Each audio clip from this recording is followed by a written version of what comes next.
आज हम फिर से बात करे वाला बारी अंकुश भैया और दो चार गो छोटा मोटा सिंगर के बारे में।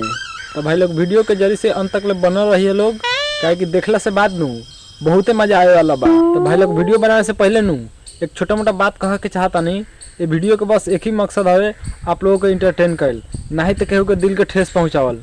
हंसिए लोग और हंस के भूल जाइए लोग। अच्छा तो भौजी के नू चढ़ल जवानी के जोश बा, तो ए भौजी हम कहेम नू घूम के दो चार गो लड़का के लाड़ चाट ल, उससे चढ़ल जवानी के जोश उतर जाए।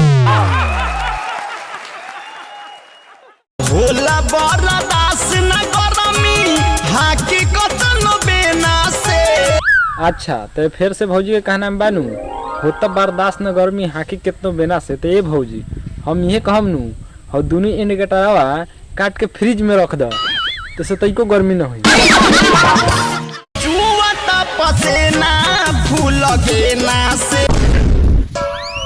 अरे सारा हम पगला के मर जाइम का रे, ई फुलगेना कौन चीज होला? लहंगा के भीतरवा होखेला। अच्छा तो हिमा होखेला। तो हम कहेम नू कि भौजी के गर्मी होता तो तू जाके साले चाट के ठंडा कर दे।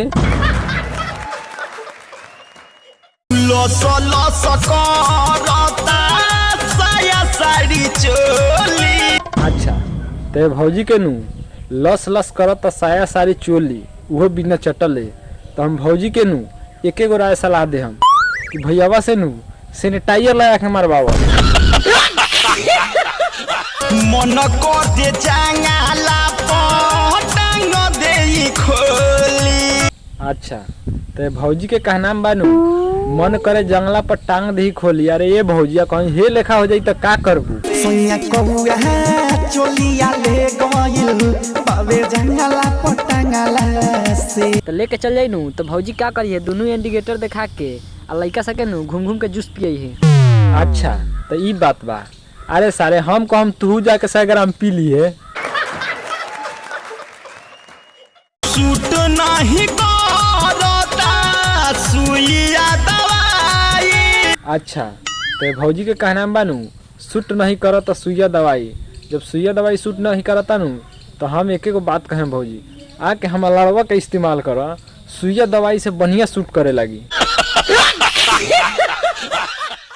तोहर चक्कर में यार हो बनियो भीले कुंवार हो। अच्छा तो कुंवार रहे खातिर के कहता लाड़ावा जाके दो चार गोड़ा से आयु ठोकवावा न, हे कलयुग में एक गोड़ा से के ठोकवावता। सुननी हकी चलत बारे चक्कर अगुआई के। अगुआ के चक्कर चलता नू तो हम कहेम नू कि भर मुट्ठी पकड़ के हिलई ह, आ जब बियाह हो जाई नू तो ओकरा मर्दा के जाके सोहरई ह। गजब बेइज्जती है।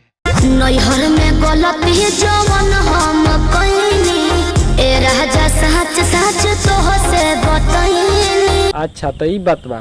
ए भौजी अगर नैहर में के गलती कल सच सच बतैले रहते नू तो अंकुश भैया नू है तोहर जवनिया के खेतवा फाड़े ना छोड़ले रह, अबर ले नू 10-12 पलटा जोतले रह। कोनो पिछला जन्म के कर्म कइले बारू एहो कइले बारू तबे हमरे नियन मदद पइले बारू।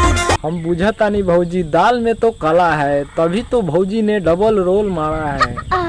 भौजी ने डबल रोल नहीं कस के ठोकवाया है पिछला जन्म में, तभी अंकुश भैया जैसा मर्द पाया है।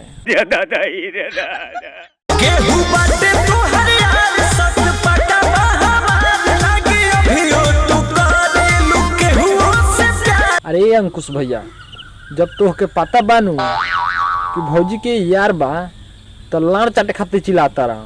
हम कहेम नू फिर कॉल लगा के मारा, वो अपने भौजी यारवा के छोड़ दे। कोई ना तोहरा से हम बेवफाई दियब केतना सफाई। अच्छा तो तू न बेवफाई कैलू, तो जब न बेवफाई कैलू तो गंगा के लेखा नहैलू। भौजी के लइका में एगो लइका भइल रहे। अच्छा तो हम कहेम नू तू भैया के सामने में नू इतनी घड़ी लंगा नहा तो वो अपने अंकुश भैया तो उसे पंगा लेवे लगे। तो आज का वीडियो यहीं पे ख़त्म करता नहीं। अगर वीडियो अच्छा लगा लोगे तो सब्सक्राइब कर देम, बेल आइकन प्रेस कर देम और एक तो लाइक बना था यार।